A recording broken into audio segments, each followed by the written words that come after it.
All right, what is going on, everyone, and welcome to a special Black Desert video. So, as we all know, today, or I guess yesterday when you were seeing this, is when the new Node War system got revamped, and I wanted to talk about it and tell you what the new Node War system is and give you my thoughts and opinions of it.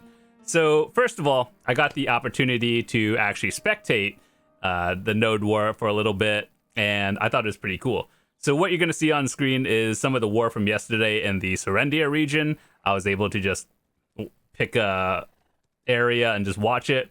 So basically what you're going to see on screen is you see on the right, the Serendia territory. Basically, there are forts around the area, right? And then a guild would attack the fort, and then suddenly it becomes yours, or like that guild. And then you have to defend it between 10 to 60 minutes. And if you do, by the time the circle, like the orange circle timer runs out, that means if your guild owns it when the timer runs out, that means you win the node, essentially. So, yeah, I'm going to show you some information on what it's all about. You could read it on the patch notes from May 22nd. And so, yeah, war days, Sunday to Friday, it's the same thing as always. Time, same as always. And the difference is before they would have tier 1 to tier 5, and it's still kind of the same, but it's also based on region now instead, which, I mean, it was kind of the same there before. But so like the territory groups, as you guys can see, are Balanos or Serendia, Medaya or Valencia, and Calphion or Camasilvia. Now, each of those areas, like Balanos, Serendia, for example, would be a tier 1. And then Calphion or Camasilvia would be like a tier 3. Essentially, that's not exactly it, but essentially the gear score cap would be based on the region. So now that we know the Node War time and schedule and how it works, I want to talk about a little bit of how you go about placing everything and the Node War rules. So basically, as you guys can see on the map, there's a little screenshot of every region. You see those black boxes, basically that's what guild would control that area. And then as a person who builds, well, it's not really building too much anymore, you still set up like Hawachas, flame towers, and everything. So I think that's interesting. From what I've seen in the war, it's kind of like everyone's doing their own thing, but I feel like they should have less of them, and people should just fight over a certain one, which you do, but it felt like I was mostly watching guilds just sit at their base for a while, and then once there are a few of them, that's when they kind of went out of the way to go like group up and ally against each other, and then go take out like the stronger guilds and everything. So the next thing I want to show you is basically the stat limits that we talked about. So as you guys can see, in Balanos and Serendia, if you are a smaller guild, the max players is 30, and Medaya Valencia is 50. Calphion Camasilvia is basically the siege of Node Wars, essentially, and for larger guilds. And the war heroes are basically mercs for every guild, and you can see the stats, that stat cap for each region. So basically, Balanos and Serendia would be the equivalent of tier 1, essentially.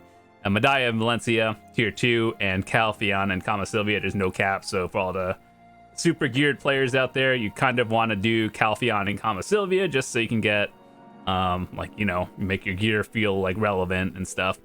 So I think that's still good that they have capped and everything for like the newer guilds, the smaller guilds and everything.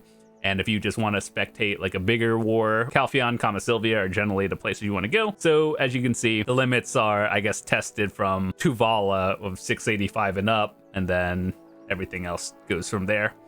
So basically, how does it work? And what you guys are seeing on screen is the widget, which was on the right. It's everything starts at no guild is occupying, right? When all the forts are placed, you would basically go to a fort and then you claim it, essentially.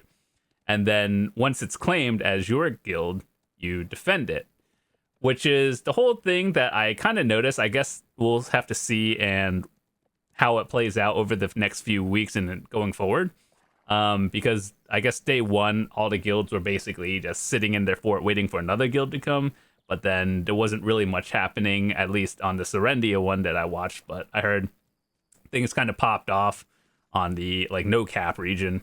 So anyway, what you're looking at is number of activated nodes, I guess number of guilds that go in, and then you'll see how many are taken. And so from all of that, I was basically able to spectate, and this is how it works. As you can see, you see how, for example, on the Coast to Farm right there, there's the timer that's red. That's how long you have to hold the node for, whereas the other guilds are basically doing the same thing. I'm not sure how I feel. I guess we'll have to see over time. We'll just have to see how it plays out in the future. I guess we'll talk about a few other things as well. The flame towers, the huachas, elephants, and everything.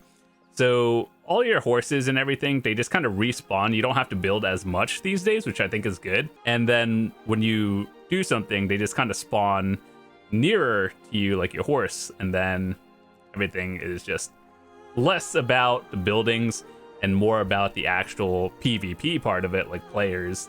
So I think that's cool. And it was really interesting to be able to just spectate everything. And yeah, it was just unique. So yeah, watching the other guilds do that as well. So basically, what are the rewards to actually participating? And you know how before it was like 100 kills and deaths per guild, and then you get the rewards for winning or losing. Still the same, but then you also get the bonuses. There's a new item in game where you can trade it in for Deberekas. And I guess I'll just show you in game what that looks like. The currency, you get these chilling fragments, and basically you can exchange those for Deberekas based on the region, I believe. And I think it's overall good. They also removed, the tier 1 to tier 4 NPCs that were around here. And basically, you get notified when your guild wins. And it's kind of the same thing, just a new system. And the way you would look at it is if you go into your tab and then just type like Node War or something.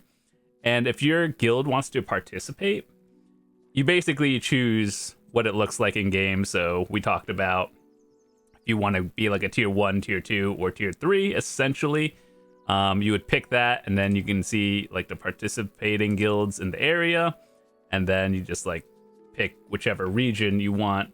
So I think overall, their goal of this is to make the Node War system a lot easier and for a lot of new players to get into, whether you merc or you actually just join a Node War guild.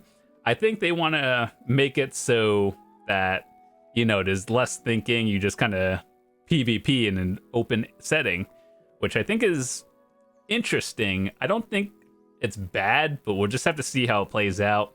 I know a lot of people say they don't like it, but I mean, it's day one. So maybe guilds will come up with a lot of different strategies on what to do. And yeah, hopefully we can spectate more wars. And if you enjoyed it, let me know. I'll leave some extra clips as well. This is kind of like the end of it, where we were just watching the defense on the Coast to Farm, because that one was the one that was going to end first. So if we just speed it up a little bit, it's kind of like if you watch the timer go out, and basically this was the end of this fort's war. Then I went to some other ones, which felt kind of the same. Once the timer goes out, it kind of just disappears, and then this guild won it. And I thought it's a interesting one. So as you can see, the timer is about to run out. And let's see. I think everything just disappears, and then that guild just, it's over. That's about it. Yep, that's about it. That's how the war ends if you defend your node and it just says occupied now. So, with that said, I think the node war system might be interesting. We'll just have to see how it plays out, and maybe my guild will participate, or if your guild is looking for mercs, happy to join in as well. I kind of want to participate in it as well, so I think it's going to be unique. So I'll definitely try to get some videos of me actually participating in a war, but today was just a spectate day, and yeah, that's about it. So that said, if you enjoyed, drop a quick like on the video. If you're new, hit that subscribe button. I'd love to see you come back. And we got some more cool videos coming out in the near future. So I'll see you tomorrow. Peace.